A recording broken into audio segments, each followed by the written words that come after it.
A few years ago, I had a chat with Luke Owen, the author of the book Lights, Camera, Game Over, How Video Game Movies Get Made. We recorded in a tiny box room at my girlfriend's old flat that I was using as my game room / office at the time. It's where the name The Game Cupboard comes from. We were using a cobbled together setup with some of the oldest and most broken equipment you've ever seen, and the final video just didn't sound great, which is a shame because the chat itself was great. I also wasn't great at editing back then.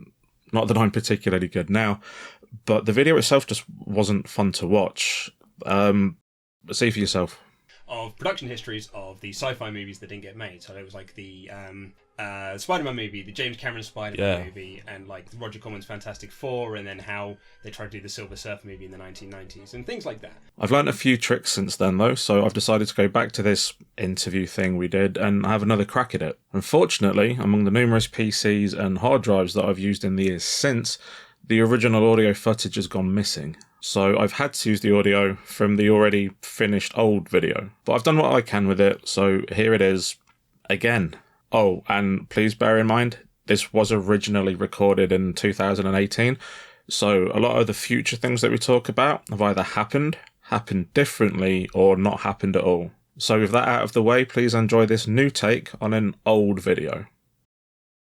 I have a very special guest with me today. It's Luke Owen. Hey, how you doing? Very well, thank you. How are you? I'm very well, thank you. So some of you may know Luke from Flickering Myth and Wrestle Talk, but he's also written a book, which is what he's here to talk about today. So why don't you tell us about that? The book's called Lights, Camera, Game Over, How Video Game Movies Get Made. It's essentially a chronicles, like production histories of some of the biggest video game movies over the last 20, 30 years. Not all of them.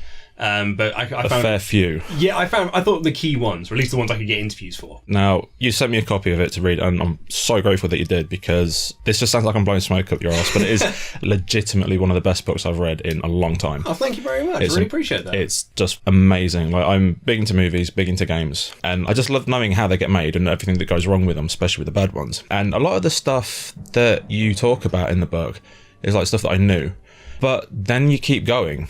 And you keep going, and you just fall into this pit of knowledge that I had no idea. And first of all, how did you come up with the idea for the book? What made you want to get it on paper? So there was a book that I was lent by a friend of mine by, God, I'm going to forget his name now. David. Good friend. Yeah, David something. I can't remember now. Oh, no, the actual author of the book, I can't remember. Oh. My friend Chris lent me the book. I was like, wow. That's a good friend right there. That is. But it was called The Greatest Sci-Fi Movies Never Made. Okay. And it was a book that was actually along the lines of, I essentially stole the idea, more or less, at least the formatting, of production histories of the sci-fi movies that didn't get made. So it was like the Spider-Man movie, the James Cameron Spider-Man movie, and like Roger Corman's Fantastic Four, and then how they tried to do the Silver Surfer movie in the 1990s, and things like that. Oh, great. And I finished the book, and I was like, this book's great. And around that time, I think Super Mario Brothers had just been re-released on DVD. I'm a big fan of the movie because I find it to be a fascinating disaster. So I was just kind of looking at the two things. I'm like, man, why isn't there a book like this, but about video game movies that can explain why Street Fighter is so weird and can explain why the Resident Evil series is the way that it is. And I kind of sat on that idea. That was sort of back in 2010, and I kind of sat on the idea. I kind of like contacted a few people, but I didn't really pursue it any further. And then I was on another holiday. I was on a holiday with my now wife, and I was reading a book by Blake J. Harris called Console Wars, which is a great book. It details the war between Nintendo and Sega in the 90s. It's a great book. And there's a section in there about the Mario Brothers movie. And all of a sudden I thought about the book that I had previously, and I turned to my now wife and I said, oh, this reminds me of that book that I was going to write many, many moons ago. And then the guy who'd written Sci-Fi Movies Never Made had also written another movie called Tales from Development Hell. And in that he had some stuff on Tomb Raider. And all of a sudden like some, slots started to fall into place. Yeah. And I was like, I'm going to do this. I was working freelance at the time. I was looking for a project. So I just said to my girlfriend, I was like, I'm going to do this. When we get back, I'm going to write a sample chapter. I'm going to put together a package piece for it. And I'm going to send it out to publishers and just see what happens. And lo and behold, one of them got back to me and said, yeah, this sounds great. Write us another chapter. So I I did the Super Mario Brothers first because I already had some interviews that Yeah, I'd like that's done. such a dense chapter as well. Like you really go deep cuts with that. Yeah, exactly. And because there's a website called smbmovie.com, I think, and they've got loads of archive interviews and stuff. So I kind of and I interviewed them as well, like the guys who run that, to get some other information. So I did the Street Fighter chapter, and I just thought, I'm going to try and contact Steven D'Souza. I'm just going to see if he fancies having a chat. Yeah. Turns out he did. So that's amazing. So I had a chat with Steven D'Souza, wrote the Street Fighter chapter, which turned out to be like I really, really enjoyed writing that chapter. I really enjoyed working through that. Yeah. Sent that across to the publisher. They loved it, and then they said, "Get us the book in a year." I was like, "Oh, now I've got to write this thing." This seemed like a great idea in principle. Now I've actually got to write a book. So, like, how did you decide which movies to go with? Like, was it the information that was available, or the ones that kind of meant more to you than? A bit of both. There were some movies I knew I definitely wanted to do, like, you know, Street Fighter I wanted to do, Mortal Kombat, Resident Evil, like I went, and Tomb Raider, like those are like kind of the big hitters that I really, really wanted to do. Dead or Alive, oddly enough, as well, because I kind of have a bit of a fascination with that movie. I haven't seen it. Have you not? No, it's one of the few that I haven't seen yet. It's just silly fun. Like, it's completely ridiculous, but I think Paul Anderson has a quote in the book where he's like, if it's on late at night at 11 o'clock and you're awake, you're like, this is on for an hour and a half. Yeah, it's like hotel television, basically. Yeah, exactly. Yeah, hotel TV. It's perfect for that. And so I had a few that I knew I wanted to get. And then I had a list of every one, and I essentially went through each one of them, and I just contacted as many of the people as I possibly could from each of those who are either available or, you know, still with us. And from that, I was like, okay, I can get X amount of interviews for this one, X amount of interviews for this one, X amount of interviews for this one. I'm just going to pursue these ones and throw these ones by the wayside. So, like with Doom, the director said he didn't want to do an interview, the writer said he didn't want to do an interview, and good luck trying to get an interview with The Rock. Yeah. So I thought, okay, I guess I can't do Doom then. Yeah. Like, so that's one I sort of put to the side. Silent Hill, at it's a French director, and he wasn't interested either, so I was like, I don't think I'm going to get this one either. That's a shame. Which is a real shame, because I really wanted to do Silent Hill. And there was just a few of them. Like, oddly enough, I wanted to do the... Did you ever see the live-action Phoenix Wright movie? No, it's quite recent though, isn't it? Yeah, it was a couple of years ago, yeah. I remember seeing the trailers for it. Like, this looks amazing. It is, because it's literally just the game put up on screen. Everyone's got the wacky haircuts, everyone's like really over the top and stuff, and I was like, this would be a really interesting chapter. It's an American... it's a Japanese movie. That'd be a really interesting angle. But trying to get hold of Japanese film directors to answer English emails. Yeah, I can imagine. So I had like a hit list I wanted, and then I kind of just... And some of them spun from there. So the Tekken chapter, I had no real interest in doing because it wasn't a wide release movie, it was a straight to DVD thing. But when I was talking to the writer of Tomb Raider, or at least one of the drafts of Tomb Raider, at the end of the call he just said to me, he's like, do you know I also worked on the Tekken movie? Oh, right. And I was like, oh, no, I had no idea. He's like, yeah, when I was on it, it was going to be this big $60, $70 movie, and $1 million movie, and we had Jet Li and Jackie Chan involved.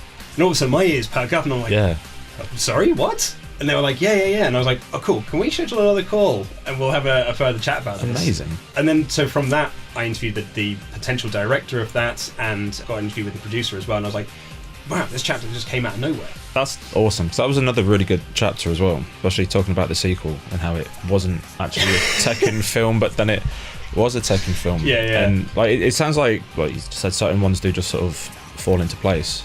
But out of the ones that you wanted to write, which was the most difficult one to get information for, to dig your teeth into? Good question. I think actually to see what the hardest chapter to write was the Max Payne chapter. Yeah. Mainly because my big interview with that was with the producer Scott Fay, because he was a guy who worked on it from the very start. Like he pitched to get the rights from 3D Realms, not 3D Realms. What is it? 3D Realms. It might be. No, 3D Realms did Duke Nukem. And they did Max Payne. Yeah, so I think I'm right. God, it's been so long since I've actually done it. This is embarrassing for both of us.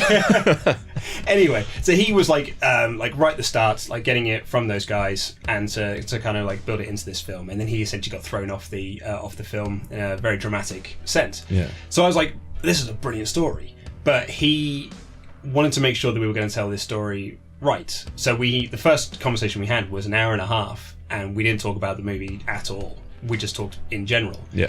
And then I was like, okay, that's kind of great, because he then trusted me. We were like, cool, now we'll do another one. Like building up a rapport sort of thing. But we ended up like doing another 2 interviews after that, both of which ran for 3 hours. Wow.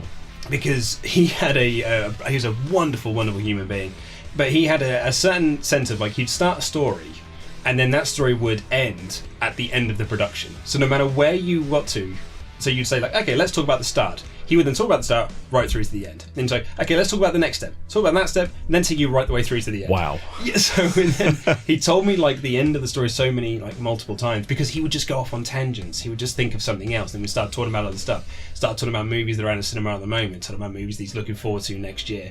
Great guys to talk to. Pain in the ass to transcribe. Yeah, I can imagine. And try to get information out of. So I'd say that was probably the hardest one as well because I couldn't get as many other interviews from it that I wanted to. The director was kind of playing hardball a little bit with me, but yeah, you know, I thought the chapter kept 10 out all right in the end. Yeah, I enjoyed it because there was a lot of stuff about that I had absolutely no idea. Because like my relationship with that movie is very odd. It's because of that movie that I ended up seeing the first episode of True Blood. Oh right. Yeah. Back when I was naughty and I pirate films, I tried to pirate the Max Payne movie, and this thing with Anna Paquin with vampires and shit in it came up. Right. I was like, all right. So I ended up watching that instead of Max Payne. Yeah. And then like 2 years later or something, everyone's going on about True Blood. I'm like, I still haven't seen Max Payne. So you mentioned Silent Hill and things like that. Like which are the ones that you couldn't get that just really broke your heart, but you think maybe now that you've got this book out, going to get a bit more established with it, you might be able to bring something in for, because I hope there's a follow-up to it. Well, yeah, I mean, I'd like to do the idea would, I was discussing with my publisher, saying that I'd like to, in a few years' time, do an expanded and revised version, because I've had, since the book's come out, some people that I'd tried to get in contact with have come back saying like, oh yeah, I can do interviews now. And I'm like, well, excellent. Yeah, poor timing now, but John Moore, the director of Max Payne, has said that he wants to do an interview and stuff like that, so I'd love to be able to get his side on that story. Doom is one I would really like to have done, really would have liked to have done, and Silent Hill. I just think that because Silent Hill's a really great movie. I think it's a terrific little film. I'd be interested to see about the first one, especially like hearing what the director said about casting all females, saying because he thinks that the bond between mother and daughter is stronger than father and daughter. Oh, that's an interesting way to look at it. And it's a great movie. But then you've got the second one. Yeah. And the second one is a bag of shit. Yeah. Not great. Yeah, so I'd love to see the story with what went wrong with that one. So if you could get that, that'd be amazing. Well, yeah, absolutely. And like particularly with something like the Resident Evil, because when I finished off the manuscript and sent it off to the publisher, the seventh movie hadn't come out. Or the sixth movie hadn't come out. So the final chapter, it had just been released. My last few edits I made were, so it's got the title of the movie, and then it's got like a little 2-sentence blurb. Yeah. It's like, how blah blah blah blah blah. The Resident Evil one was like how $1 billion game franchise became a multi-million-dollar franchise. Yeah. By the time before it hit billion. Exactly. Yeah. So by the time the manuscript was finished and like I had sent it across, it had just crossed $1 billion. I was like, right, I've got to edit this very specific thing because otherwise the book is instantly dated. So, but I'd like to be able to speak with Paul again and kind of get his thoughts on the franchise as a whole, especially now that it's getting rebooted. Yeah, and kind of talk to him from that perspective. Because that's something else that I wanted to talk to you about as well. Paul W.S. Anderson's involvement with it was huge. Like the Resident Evil chapter was enormous. Yeah. And again, loads of stuff in that I had no idea about. And then you've got the Mortal Kombat one. Mortal Kombat is one of my favourite video game movies of all time. So great. The first Mortal Kombat movie, in my eyes, is the best. Yeah, I video game movie. Completely agree. You know, that's the standard that we have to adhere to now. Like, how did his involvement come about, and how did he get so involved? Like, because he wrote the foreword for the book as well, which I thought was really good. Yeah, well, he obviously was a guy, when I was looking at the interviews that I wanted to do, he was my number one interview. Director of Mortal Kombat, director of most of the Resident Evil movies, and he wrote all the Resident Evil movies. Yeah. So I was like, if I don't get him, then I can't really do the Resident Evil chapter. And that's a huge blow because it is the most successful video game movie franchise. You know, say what you will about the movies, they have an audience. Yeah, well, multi-billion dollars. So exactly, yeah. Billion-dollar movies now, so. Exactly, it's a billion-dollar movie franchise. So I was like, I have to get Paul Anderson. So I reached out, got in touch with his assistant, and she said, yeah, he'd be very willing to talk to you about Mortal Kombat. And I had one of the worst interviews I've ever had in my life with Paul Anderson on the Mortal Kombat movie. Really? Because I was kind of between houses. I was living in one place and I was still staying at my parents' as well, so I was kind of going back and forth. And the day I was going to interview Paul Anderson, I'd left my laptop at the other place. Oh. And I was like, oh no. Yeah. I really need this laptop because that's got Skype on it. That's got my all my Skype credits and stuff. and it's got a decent webcam, it's got a decent recorder and stuff on it. I was like, oh no. So my parents and my mother gave me their like little like shitty laptop. It was like broken. It's so old. Skype barely ran on it. The recorder barely ran on it. It's like steam powered. Oh, it really was. And when I was listening back to the recording, he's as clear as day. But I'm like, blah, blah, blah, blah, blah. And I felt so embarrassed. And I emailed his assistant. I was like, I'm so sorry. And when I spoke to Paul again, I was like, I don't know how you managed to get through that interview because I just sounded absolutely awful. The joy in his voice when I was actually back on my laptop for when we did our second interview with the resident, I was like, oh, you sound so much better now. I was like, yeah, this is what I should have sounded like the first time. You don't speak in broken words anymore. But I really liked speaking with Paul because his passion, I think, like just really sort of flowed through in the conversation we had, and I think that comes through in the book as well. There was someone who left a review on Goodreads for the book, said that I was far too biased towards the work of Paul Anderson, and because he wrote the foreword. I was like, I don't think that's true. It's just because Paul speaks so passionately about it that it comes across as passionate. Well, that's the thing, because I'll disagree with what that review said completely, because a lot of the time you could tell that it was just you putting down other people's words on the page. Yeah. And so, yeah, the ones that were really positive, you could see that the people talking about it had the passion for it. But what I'd really like to know as well, because a lot of the movies who you spoke to people who are involved with are objectively bad movies. Like, they are terrible movies. But how did your opinion of certain movies change when you spoke to the people involved with it, heard the story, and be like, wow, these people really cared about what they were doing, and maybe I should look at the film a little bit differently now? Street Fighter is certainly one of them, because Street Fighter was a movie that I think I wrote in the introduction to the book that as a teenager and as a child, I'd convinced myself it was good. Yeah. Because I loved Street Fighter so much. I was like, I mean, it can't be bad, because look, that's Ryu, that's Ken, they're on screen. It's not quite the same characters, but hey, they're on screen. They're there. So this has got to be good. And then as the years have gone on, as I became an adult, I'm like, oh, I don't really know what this movie is. It's very funny, but I'm not sure if it's meant to be funny. Yeah, like the way I've been looking at it is, because I love it personally as an adult, but my defense for it is it's completely self-aware. Yeah. But then you look at what was going on with it and you're like, is it? Yeah, that's it. Is it? And then every time I watch it, I'm like, why does this feel so much like an army movie when this is a movie that's about street fighting? Yeah, just like G.I. Joe. Yeah, exactly, yeah. And do you know the podcast How Did This Get Made? Yes. So they did an episode on Street Fighter, and I remember listening to it, and there's a famous quote from them we released in the How Did This Get Made canon, which was one of them just going like, can someone tell me what is a Street Fighter? Because this movie doesn't tell me what one is. And I'm like, that's a very good point. It's an excellent point. But when speaking with D'Souza and hearing about the awful production they went through out in Thailand, and the horrendous stuff that went down there, and the troubles that he had working with Capcom, who were essentially working for Hasbro, all these kind of like pieces falling into place. He had 12 weeks to write and essentially make the movie. And I was like, oh man, I've got such an appreciation for this movie now, because it's a miracle he got anything done. Yeah. Like, it's a miracle there's a finished product at the end of this, with the amount of stuff that went on, especially with Van Damme, who had a lot of issues at the time, personal issues. But so that one I really gained a new appreciation for, and actually Super Mario Brothers as well, because I've read a lot of interviews with the writers and the actors, and Bob Hoskins has always said like, it's a terrible movie, it's the worst thing I ever did, I want to take it off my resume. And John Leguizamo said like, it's just, he hated it as well, this, that, and the other. But then when I spoke with Rocky Morton, it was an interview I'd actually done for the Blu-ray release of... No, it wasn't. It was the Blu-ray release of Super Mario Bros. So I interviewed him for Flickering Myth. And I just had a really nice time talking with him, and he was very passionate about... he was very defensive of the movie, because I think he knew the reputation. Yeah, and like people in interviews would attack him a lot, I expect. Exactly. He's like, what does it feel like to direct one of the worst movies ever made?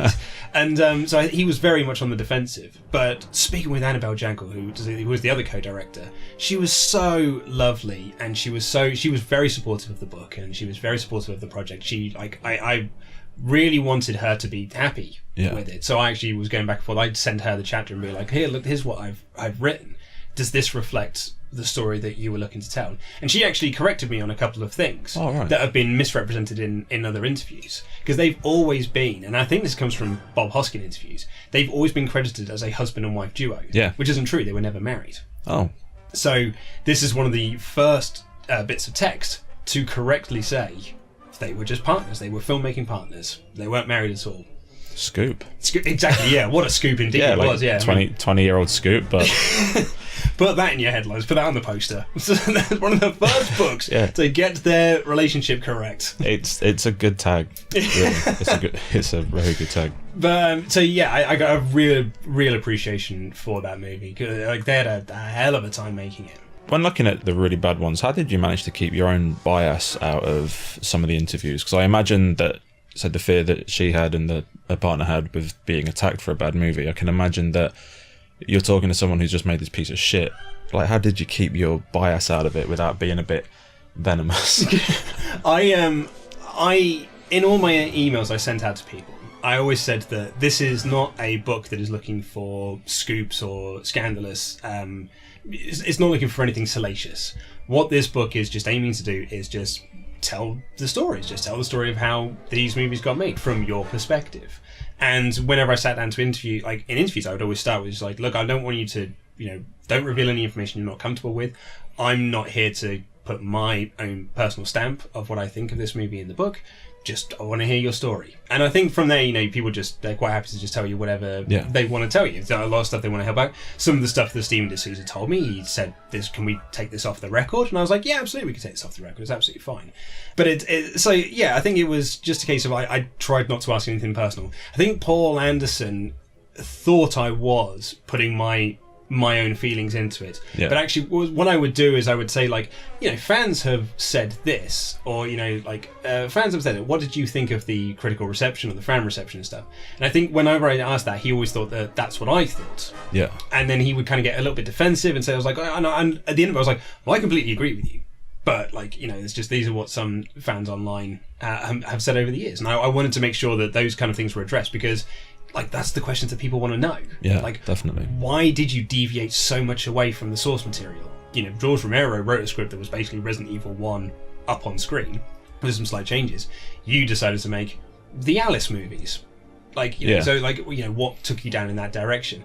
So part of me felt that he was getting a bit defensive about it, but I was always like, I'm not putting anything of my own. And, I didn't put any of my own thoughts on the movies in the book. Yeah, so just how objective it was is one of the reasons I enjoyed it so much. Because when you're reading someone's opinion, you might as well just be reading like a book of reviews. Yeah. And it wasn't at all. And it's all the information that I wanted to know. Apart from a couple of things that you said you weren't going to talk about in the book, and it is exactly your opinion. So I'm bringing it down now. I just want to know what your favourite video game movies are. Because that isn't information that's in the book, but that's stuff I really wanted to know. Mortal Kombat, 100%. I find the film, it's just so much fun to watch. Yeah, it's batshit. It's a 90s movie. Yeah, it's so 90s. Yeah, the soundtrack is just I will openly admit that even today I still listen to bands from that soundtrack. Stabbing Westward, Fear Factory. I'm well into that. Well into that shit. Yeah. And I love the film, and it's funny, there's a documentary that's coming out soon called Insert Coin, which kind of tells the story of Midway, and how the stuff they did with Mortal Kombat and NBA Jam and Smash TV and Narc and all this sort of stuff. Yeah. I've been talking a lot with the director, and I actually hooked him up with Paul Anderson and the producer of Mortal Kombat, so he could go out and interview them. Awesome. And so he's got some really great interviews with them in the documentary. He just sent me over the clip that's going to be in there, and it's really cool. And in that, he put the trailer for Mortal Kombat, and I was just watching that trailer, and I was like, I want to watch that film now. Yeah, I really want to watch that film. That film's iconic. Just whoever came up with the idea of just having the opening bars and screaming Mortal Kombat, it's just made some of the most iconic music in film.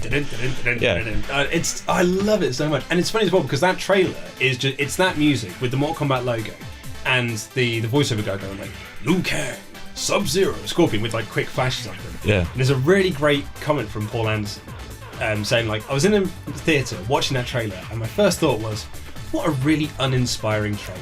They really could have done something so much better with that trailer to show the effort that we put into the film.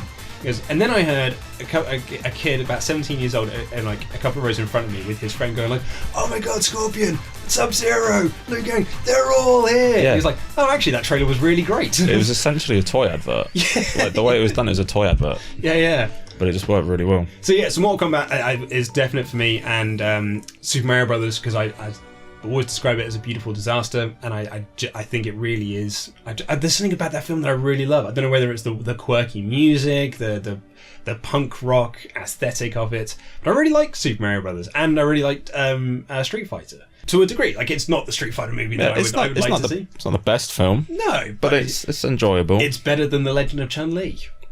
I haven't seen it. Oh, that is 7 shades of shit. It's a bad film. Yeah, my friend Phil, who I used to see movies with like all the time, he saw it and he came back from seeing it. He just looked at me, and I've never seen him look so sad. He just like shook his head. He's like, no. Yeah. It's like, what do you mean? No, he's like, the spinning bird kick is she's got a pendant and she kind of like that. And that's all you see really to do with the spinning bird. Yeah, I'm gonna go home.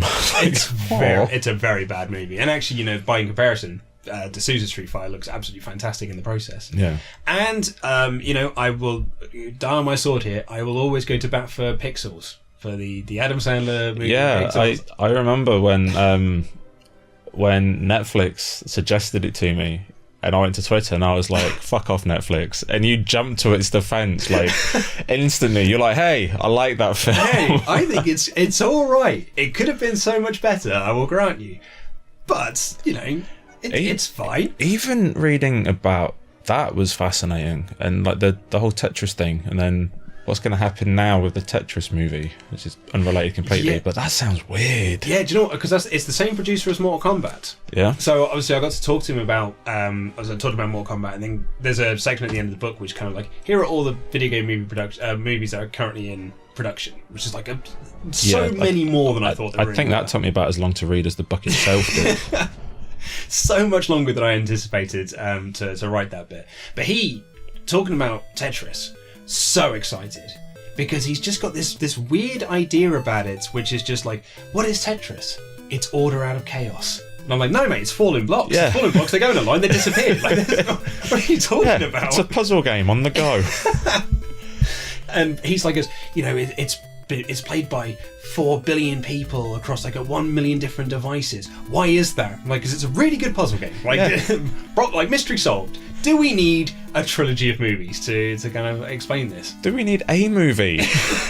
Just the one is like too much. A trilogy of movies, I think each have got an $80 million budget. Like, Jesus Larry Kasanoff is he's a marketing whiz, an absolute genius. Like, to get money like that for a Tetris movie. I mean, yeah, Tetris is a name that you can put on something, but like, is there like a Tetris fan base? Like the same as like there's an Overwatch fan base, or like a Skyrim fan base. It's like, oh, I really wish there was a movie like this. I hope not. For humanity's sake. But yeah, so we're getting a nice little Tetris movie out of that. But yeah, Pixels as a chapter, I wasn't going to do, but my girlfriend and I watched it when it came out. And she turned to me and she was like, would you consider doing it as a chapter? And I was like, I don't know. And then I thought about it, I was like, oh, actually, that'd be quite interesting, because the short's really cool. Everyone really likes short. And when the trailer came out, everyone kind of jumped on it for essentially being a rip-off of the Futurama short within the episode. I was like, maybe there's some stuff that I can kind of get in there. And then when I spoke to the writer, Timothy Dowling, I was like, oh man, there's so much more to mine from this than I initially thought. And then I got hold of the original drafts done by Tim Herlihy, which was essentially Grown Ups 3 Pixels. Right. And it was just like, and that's what Sandler wanted to do. As soon as he came on board, he was like, I just want to make a film with my friends. That's all he likes doing. Yeah. So it's like, so I'm going to cast Chris Rock, I'm going to cast Kevin James, David Spade. It's essentially going to be, we're going to have the cast of Grown Ups, but we're going to put them into Pixels, and this is what we're going to do. And as Sony had such big plans for Pixels, it was going to be a huge franchise. They were going to do like an action figure line. They were going to do video games. They were going to have all this, because they wanted to be their new Ghostbusters. Yeah. Ghostbusters, they couldn't seem to get a reboot off the ground. They've been trying to do it for 20 some years. So they were like, Ghostbusters can't happen, but we have got Pixels. It's from the director. It's from Chris Columbus. It's the director. Harry Potter.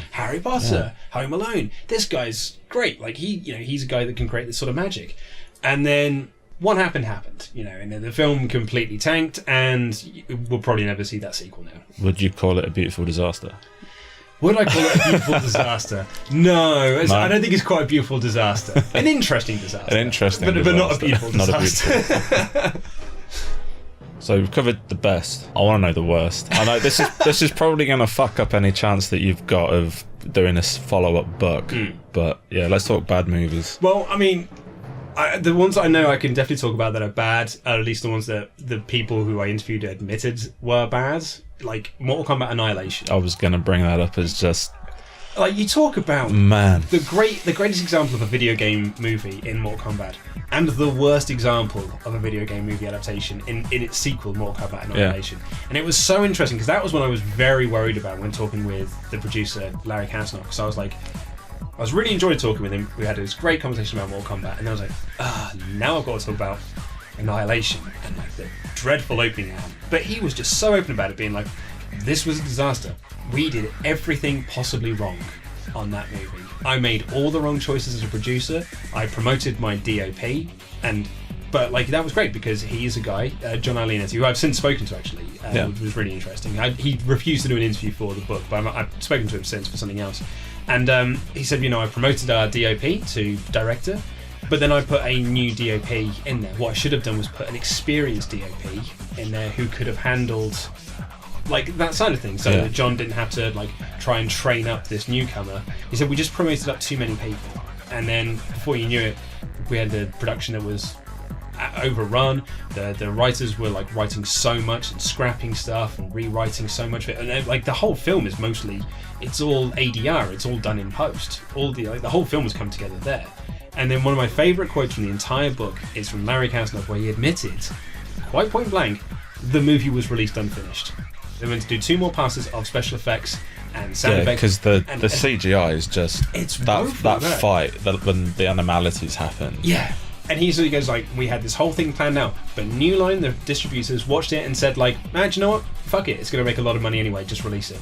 And as soon as he said that, I was like, that's Hollywood in a nutshell. It's just like, fuck it, it's going to make money anyway. Yeah. It doesn't matter if it looks shit, just release it. I think Mortal Kombat Annihilation may have been my very first heartbreak.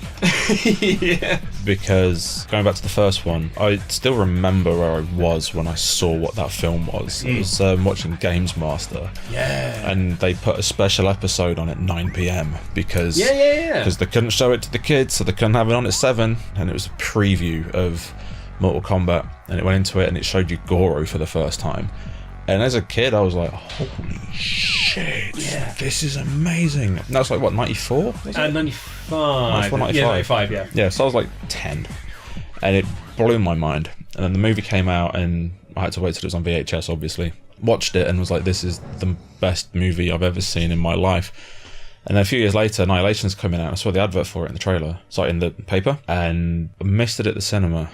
But as soon as the VHS was out, straight to the video shop, sat down and I watched it, and I was like, oh no. Yeah, this is very bad. Oh no. And like, as a kid, really? Because, it was still like a kid, like teenager, I suppose, at that point, to sort of know that a film that's meant for you is so bad. That really woke me up to this idea that video game movies 9 out of 10 times are garbage. I also know with Mortal Kombat Annihilation, I bought an issue of Games Master. Yeah. And I'll never forget this, the inlay advert was the Mortal Kombat Annihilation poster. I remember looking at it and feeling like, oh man, they've done another Mortal Kombat movie. And I said to my friends, like, we've got to go see it. And they printed it as a 12. Yeah. So me and my friends were like, that's excellent. We're 12. We can go see that movie. So we went into town. We had our money, went up there. It was actually a 15. It was a misprint in Games Master. And so we couldn't go see the movie. And I always remember that. And then the following month, when I picked up Games Master again, there was a letter. They had to print a letter in there being like, I went to go see Mortal Kombat because you said it was a 12. Turns out it's a 15. They were like, it was a misprint. We get sent these adverts. We don't create them. Yeah, because that wouldn't have been Games Master. That would have been the press people. Yeah, exactly. It's like, it was a mistake on their part. We're very sorry, but we've had quite a few letters in about this sort of thing. And I was like, I was one of those people. Even the marketing for that movie was a disaster. It's like, that's funny. Do you know what? I should have told Larry Kasnoff that story. That's really funny. I'd forgotten about that. But see, that for me is like really, really bad. And like Street Fighter: The Legend of Chun-Li, I think is a really, really bad movie as well. I'm actually not that much of a fan of Max Payne. The finished product, I just think it kind of feels a bit messy, and it doesn't really, like, there's nothing in it that really appeals to me in much way. So as a fan, you know, obviously you're a huge movie fan, huge game fan. How would you go about doing a game movie?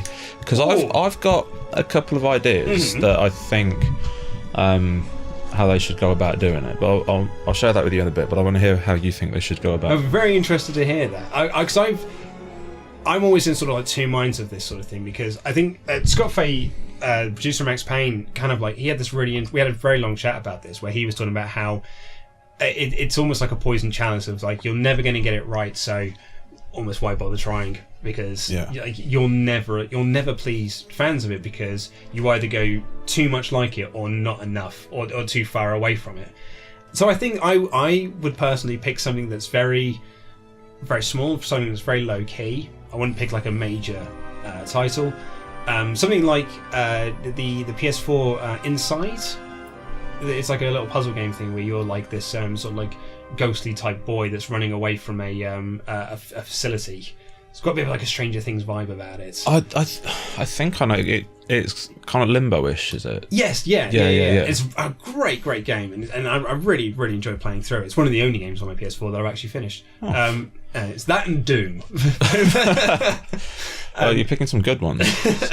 So like that, I think you can, because there's clearly a story around it, but all that story is subjective. So it's something you could then like sit down with the developers and say like, what was the story you were looking to tell? How can we then adapt that into a movie format? I think that's kind of the direction I would go. Gil Kennan, who was something I interviewed for the book about the live-action Pac-Man movie. He's doing the Five Nights at Freddy movies. Right. And that, again, I think is like, that's a great concept for a horror movie. Yeah. Stuck in, you're a security guard, animatronics come to life, trying to kill you. That's a very simple concept you can make into a movie. You stick Five Nights at Freddy's there, as long as it's scary and the animatronics are there, you kind of like, you've won all your bases. But like the thing with the Five Nights at Freddy stuff as well is there's such a huge mythology within the games that Scott Cawthon, the guy who made it, the stories and stuff that he's put into those games are insane. So you could have like on the surface your jump scare thing, but then you could have like a greater mystery going on in the background to keep things interesting. So that's really good. And I know that Gil's been talking a lot with Scott about those sorts of things. So I know that those two are working very close together on kind of like making sure that mythology in there. And even like the other way I would think about doing it is by doing an offshoot of a game, like telling a side story to a popular thing. This was how I approached them myself. Excellent. Look at Uncharted. So all throughout the Uncharted games, you've got like Nate and Sully talking to each other, and they'll be in danger, and Sully will be like, "Oh, this reminds me of the time that we did this." Make that film. Yeah. Make a story based around the time and then put that scene in it, because that way you've got the people who know the franchise are going to watch the film. They're not going to come out going, "No, that was wrong," because it's a completely different story. But then they're going to go, "Oh shit, they talked about this, I remember this." But then you're also going to get the people who are going to see the film come out and go, "That was great, I want to play the game." Play the game, and then when they're having that banter, they'll be like, "Oh, I've just seen that." Absolutely, yeah. And you know, they almost did it with Assassin's Creed. Yeah. But then they were like, "Apple of Eden, here's your..." I'm like, you almost had it. Almost. I think that's absolutely the perfect way to take it. And that's clearly the route they're going down now. They've cast Tom Holland as like a young Nathan Drake. And I think that's the best way to take this, rather than doing the way they were looking to do it with Mark Wahlberg as Nathan Drake, with De Niro and Joe Pesci and all this sort of stuff. And even the last when Joe Carnahan was helming it, I had a long chat with him. This was again after the book came out. I was interviewing him he essentially was doing like press interviews, just randomly doing press interviews to promote the Uncharted movie that he was working on and Bad Boys for Life, neither of which he is working on now. I want Bad Boys for Life though, but that should be the fourth one. Yeah. I mean, title-wise, that should be the fourth one. But he just wanted to talk about those films, so I kind of like managed to talk to him for like half an hour, and we talked about the Uncharted movie for quite a big chunk of that. And he was talking about how like he wanted to do with this Nathan Drake adventure, but like not just adapt one of the games, which is what other screenwriters have tried to do, because like you've played that game, so what's the point?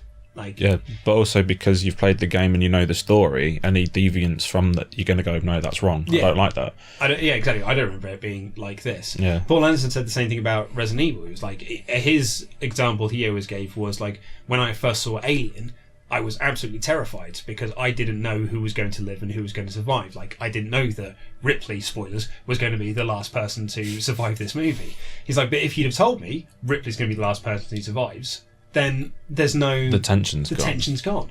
Yeah. So if you've played through Resident Evil and then you go and watch a movie that's basically just Resident Evil, you already know the twists and turns of the narrative, which I suppose, like, it's certainly one way to look at it, but then the argument is like, no, well, books do it fine. Like, people adapt books and they're alright. Yeah, but then you look at something like Game of Thrones, which after the first series and a half just started deviating so much from the books that there are characters who are dead in the series who are alive in the books, and characters who are dead in the books who are alive in the series, and now we're at a point where the series is taken over from the books, that even people who have read them are like, I've got no idea what's going on. So that's the right way to do it, I think. Yeah. I think Marvel have nailed it as far as adaptation, but it's taken a long time because I used to be one of those guys. And to an extent with the X-Men films, I still do. I'll look at it and go, that's wrong. And it fucks me up. But with Marvel, I'm like, this is fine. Because you know how in comics, there's the different universes, like there's the 616 universe, the Ultimate Universe. I just see the movies as a universe that exists within... It all exists together. This is just the universe where things happened a bit differently. Yeah. And then when I look at it like that, and it's got its own story going on, I'm like, this is amazing. But then I'll still look at something else that's trying to adapt it and go... Yeah, you fucked it.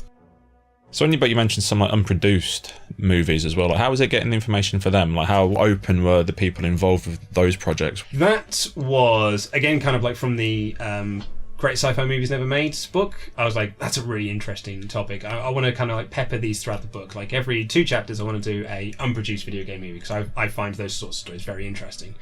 And I'd written down like a load of them that I thought would be good, like Halo, Gears of War. And then I spoke to Blake Harris, who wrote Console Wars, and I interviewed him about his book, and I mentioned to him this idea that I had for this, and I was like, I always wondered, like, was there, why they never did a Sonic movie in the 90s, like at the height of his popularity? And he was like, oh, well, fun enough, they actually did.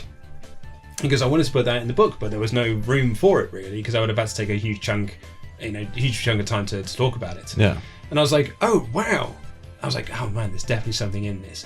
So he then sent me across the pitch that he'd been sent, that he'd got from like one of the Sega executives, that was like, here's what the live-action Sonic the Hedgehog movie would have been. And I kind of read through it and I was like, whoa, this is fascinating. Because the whole idea was just, we're going to launch the Sega Saturn, Sonic Extreme, and the live-action movie all at the same time. And it's going to be this big, wide release. And in the end, only one of those got released, and, well, what happened. And I was like, well, this is really interesting. I found the writer of it, got his contact details, and he was like, yeah, would love to talk about this, because no one's ever really asked me. Because the thing with the Sonic movie is I'd always heard a rumour of it, but it was one of those movies that I wasn't convinced of. It was just, I didn't know if it was like an urban legend. Yeah. Like something that you'd hear in the playground, because that's where I heard about it. Yeah. When they're like, oh, Sonic in the real world and all this stuff. And, years later... reading it in this book, I was like, holy shit, like this was actually going to be a thing. Yeah, they were very close to it, but it just it all fell apart. I won't tell you how. You got to go and buy the book to find out how. But it links in the description. I'll pimp it. I don't give a shit. I ain't getting paid for this. But yeah, so I was like, that's a really, really cool story to tell. And I'm trying to think. That was it. It was when I was doing the Tekken, when I was talking to him about Tekken, I was talking to the writer, Michael Caleri, about when he was writing Tekken for this producer called Stephen Paul. And he said, like, Stephen Paul had this really great relationship with Namco. He bought up the rights to this, and he got really far with doing his live-action Pac-Man movie. And I was like, what did they say, what now? Live-action Pac-Man movie. Do you remember who was writing that? And he was like, oh yeah, I think it was a guy named Gil Kennan. And I was like, cool, look up Gil Kennan, find his contact details. By any way, by any chance, were you actually making a live-action Pac-Man movie? I was like, yeah, I was actually. Do you want to talk about it? I was like, yes, I do. I'm writing this book. And then that was great. He then sent me across the script that he had written for this live-action Pac-Man movie and some of the concept art that he had done for it to kind of pitch to. You got to see some concept art as well. Yeah. Some of the concept drawing that he had done for it. There's just like, they're like sketches and stuff. But they're really cool. And... yeah, and I was reading the script and I was like, this is kind of like a fascinating little take. But then talking to him, it was even more fascinating because essentially he just admits, like, I wrote it so that it wouldn't get made. Because Stephen Paul had bought up this license I read about it in a trade magazine, and I was like, no one, like, you can't make a live-action Pac-Man movie. That's the dumbest idea. I mean, if you were going to do it, this is how you should do it. Yeah. And he went in there and then like his agent was like, we'll just go in there and pitch that version. So he pitched that version. They said yes. He then wrote it, but he was like, now it's done. I'm actually going to go off and direct this other thing, but now this can't get made. Yeah, that's clever. Yeah, and we didn't get a live-action Pac-Man movie out of it in the end, which is a real shame actually, because I kind of would have liked to have seen his version, because it's really interesting. Yeah, it's fucked up that we're getting Tetris. Or not getting Pac-Man. Yeah, exactly. Because I remember hearing murmurings about a Pac-Man movie a few years ago, live action thing, because there was a trailer for it going around. You see the fan-made film, the guy on the motorbike. Yeah, and that got murmurings of the movie coming out after that. I think as well, yeah, because it's kind of like a sort of a similar vibe to kind of what Gil was looking to do, I think. Yeah, it was bizarre. And that's it, when you speak with Gil, he was like very passionate about Pac-Man. Like his room is full of Pac-Man memorabilia because he's a massive fan of it. Like he took a pilgrimage to Japan just so he could go to the old Namco arcades to kind of like he's like, when I got out of college, that was something I wanted to do because I felt like it was part of my journey. Yeah, it's part of my growing up experience, and I found that to be really interesting. It's like the Metroid movie, the John Woo one that John Woo was going to direct. I remember hearing about that when I was at school, and I think out of all of the games that we've spoken about and the games that you cover in the book, Metroid is probably the perfect game to turn into a movie. Yeah, because it's got a great story, great atmosphere, iconic monsters, iconic hero.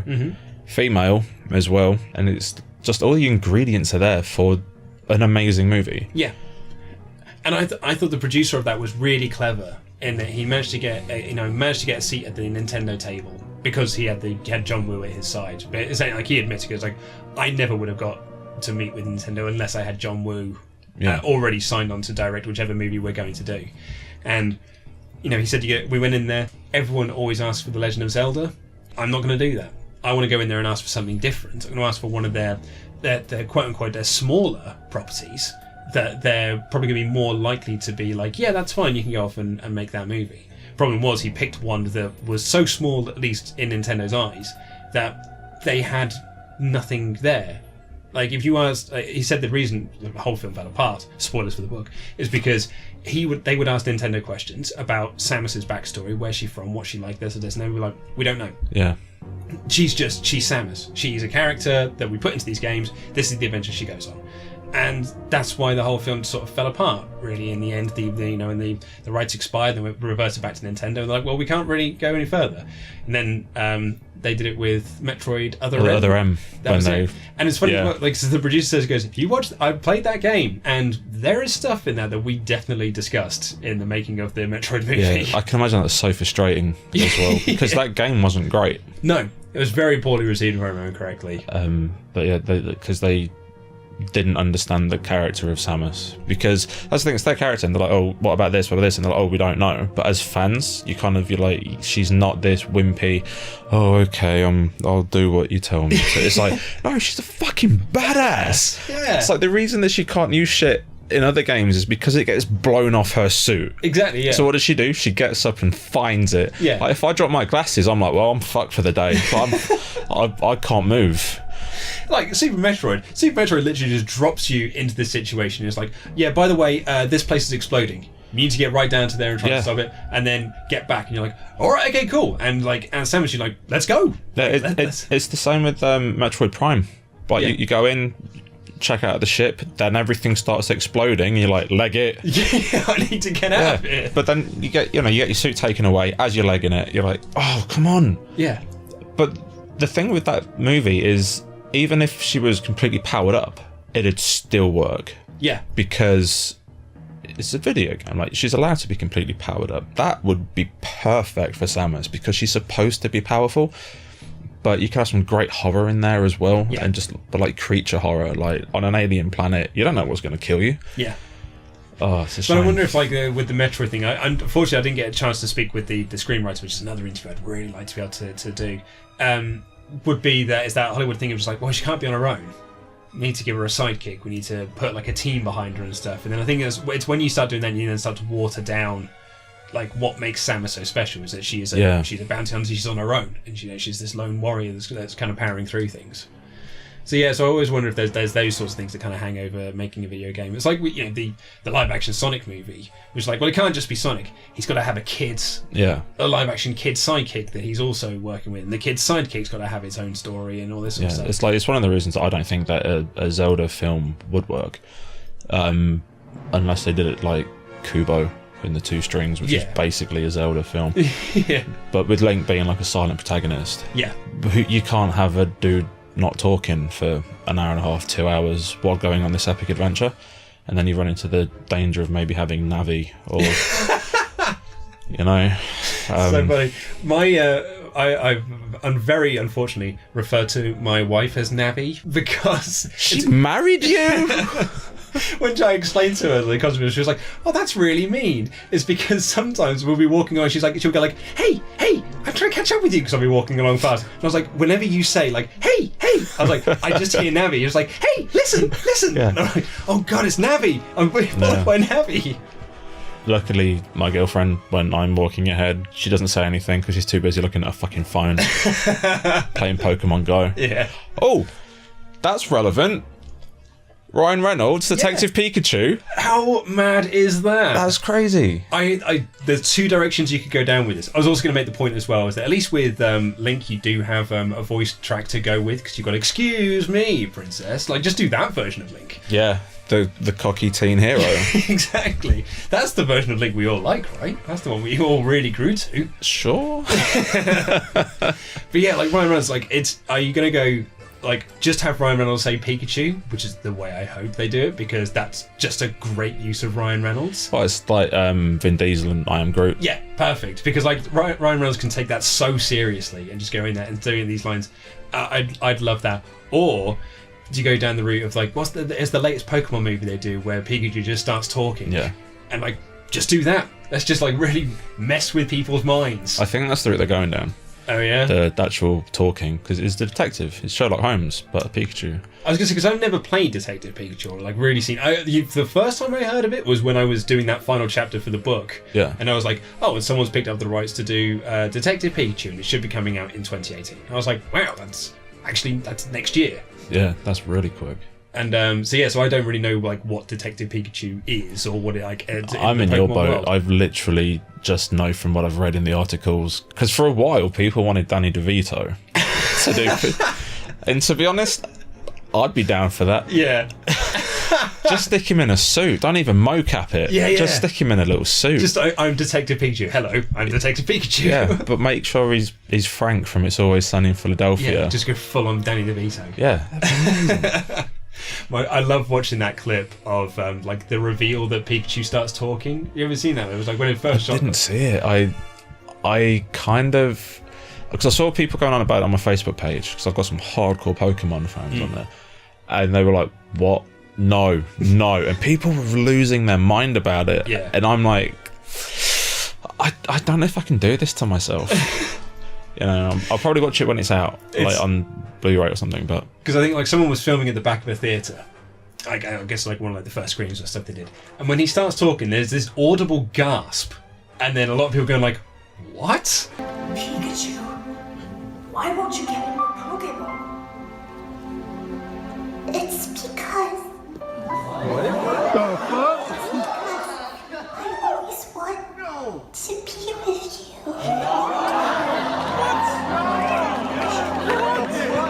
But what made me laugh the most is that everyone in that audience was in their 30s. Yeah. And I'm like, yeah, this is a movie that, in theory, is for. I'm doing a massive air quotes. Is for kids, but everyone who actually wants to go and watch this are the people who grew up playing Pokemon in the late 90s.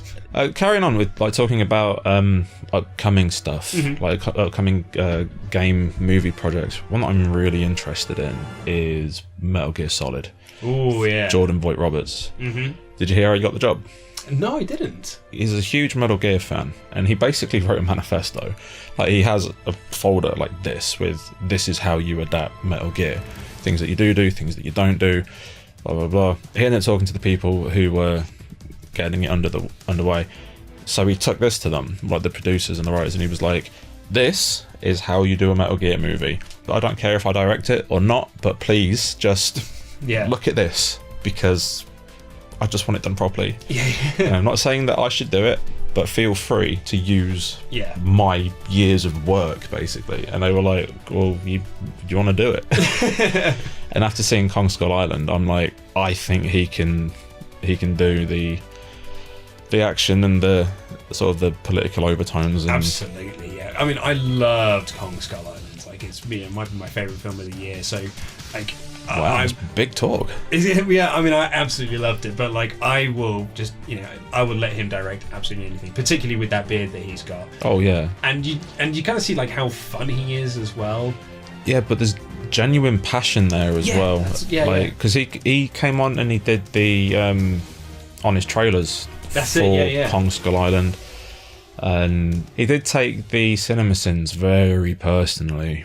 Yeah, I agree with what he said about CinemaSins, because I used to love them when they started out, sort of like objectively looking at movies and taking them apart. But now it's literally just a guy going, that t-shirt looks silly. Yeah, you got your hair cut by your mum, and it's like, you're not even trying now. You're just knocking them out one a week instead of like one a month or two when it was this big event. Well, that's kind of like what I really liked about Boy Roberts' point about it, was like these videos used to be 4 minutes, like little doofy-doo videos that were quite funny. Now they're the same length as TV pilots. Yeah, it's like, did the Kong Skull Island Everything Wrong With need to be 23 minutes long? No. Is there 23 minutes worth of stuff that's wrong with that movie? Absolutely not. And a lot of that was literally just like, who'd listen to that song when they're eating breakfast? Yeah, it's like, me, you dickhead. It's a good fucking tune. It's a great song. Yeah.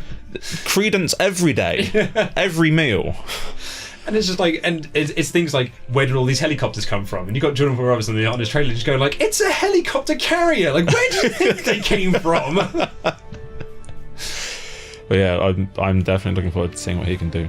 What else is coming up or which of the video game movies that are coming out in the next few years are you most looking forward to jumping in and sort of finding out the hows and whats? Yeah, I'm really intrigued by the new Tomb Raider movie. With Alicia Vikander. Yeah. It wasn't a stunning first trailer, but it was, my wife loved it. Yeah. She watched that trailer and she was like, I want to see that film. Like, that film looks badass. I think it's going to be great. What I'm hoping for is that it's a trailer. And, it's cut by a trailer house company that is just like, hey, we need to market this movie. Make it look like a big bombastic action movie. But the film itself is really about the character and the trials and tribulations of Lara Croft, and it's a much more insular movie than we are being perceived in the trailer. Because from what I've seen, I think that it's going back to what we were saying earlier about how not to make a video game movie. Like, I've seen that story. Yeah. And that Tomb Raider game is one of the best games of the last generation. Yeah. It's just... I've heard that, yeah. Have you not played it? No, I've not, no. It's incredible. It was written by Rhianna Pratchett. Oh, right. And it's... Yeah, just as like a character piece on Lara and how she goes from being, the student to the Tomb Raider and the circumstances as to why, you deal with things like her first kill. Mm-hmm. I mean, granted, after the first kill, which is really harrowing, she's just mowing down people. Yeah. But the games are just incredible. It's absolutely incredible. Yeah. And I highly recommend setting 10 hours aside one weekend and just doing it. Yeah. It's been on my list of like games I need to get. When I got my PS4, I got my PS4 around this time last year. I just kind of went nuts and I was like, I'm going to buy games. So I bought like 10 games, and then I suddenly realized like, I haven't got time to play any of these. Yeah. And then so like this year has been. Oh no, I did finish another game. I finished the first Uncharted because I never played any of the Uncharted games either. Oh, okay. So I finished the first one, and I finished Doom. Because I kind of told myself, I'm not starting another game until I finish the one that I'm currently playing. Yeah. It took me ages to finish Doom because I was really rubbish at it. But now that's finished, I was like, right, cool, now I'm going to start Until Dawn, because I got this in January, it's now October, I'm going to start playing this game. I'm a sucker for the sales. I'll look at the PlayStation Store and I'll be like, this game's £7. Buy it. Yeah. And it'll just sit in my library for like a year. Yeah. My girlfriend, she's like, can you stop buying games? And before I buy something, I'm like, do you mind if I buy this? And she's like, dude, it's your money. I'm like, yeah, but we're going to be saving for things. And she's like, just fucking play it, man. I'm like, if you're gonna buy it, yeah, just like... yeah. I'm like, well, it's there for a rainy day. Yeah, exactly. Yeah. I'll have time eventually to get through these things. So what else apart from Tomb Raider then? I'm actually really intrigued by Rampage, because I think it's going to be a rock movie. Yeah, because like we have differing opinions on this. Because again, going back to when I see a trailer, I don't write the movie off, because a good trailer is a good trailer, a bad trailer is a bad trailer. I thought that was a bad fucking trailer, and I thought it made the movie look bad. So I'm not looking forward to that at all. Yeah. Whereas I don't think it was a great trailer, but I really like the premise of it, and I'm like, hey, it's giant monsters. I'm a sucker for giant monsters. If it's got a giant monster in it smashing up a city, I'm like, cool, I'm in. Sign me up. Yeah. So you've got giant monsters and they're smashing stuff up, and you've got The Rock and a SWAT team trying to take them down. I'm like, yeah, cool. Like, I'm in. I like The Rock. I like giant monsters. Like, is it the dude from San Andreas? Yes, it's basically the exact same team. Yeah. And I wasn't the biggest fan of San Andreas. I didn't think it was particularly. But then you could throw a giant monkey in it, and you're like, film of the year. Exactly. Yeah. You take out Giant Tidal Wave, and you just put Giant Monkey in its place, and I'm like, oh, cool. Well, now it's a good movie. Now I'm on board for this. So I'm not like super massively excited for it, but I think it will be a half decent 2-3 star movie, and as long as it's entertaining, it's all right.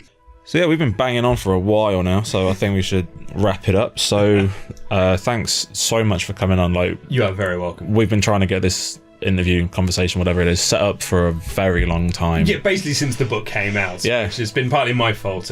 Wedding going. Yeah, but like you've been getting married. I've been moving house. The planets did not align, but now they did, and just before Christmas as well. So. Exactly. Yeah, at the time when the roads around your house are as icy as possible. I'm a treacherous walk home. Yeah, I'm just I'm trying to keep you here to talk about turtles is what it is. You've been weather trapped, which is a thing that happens. So yeah, thank you so much for coming on. Tell the people where they can find you. I'm on Twitter at ThisIsLukeOwen. You can find the book on all good book retailers. This is Luke Owen. That's my Twitter handle. Lights, Camera, Game Over: How Video Game Movies Get Made. Foreword by Paul W.S. Anderson. Find out about how your favourite or not so favourite video game movies got made. Yeah, and I'm going to drop a link in the description, because I genuinely believe, like from the bottom of my heart, if you are into video games and movies and just combining the two and want to know about some of these beautiful disasters, it is a great book. Thank you very much. It really is a great book. Really appreciate that. Yeah, you're welcome, man. So thank you very much for watching, and we will see you next time.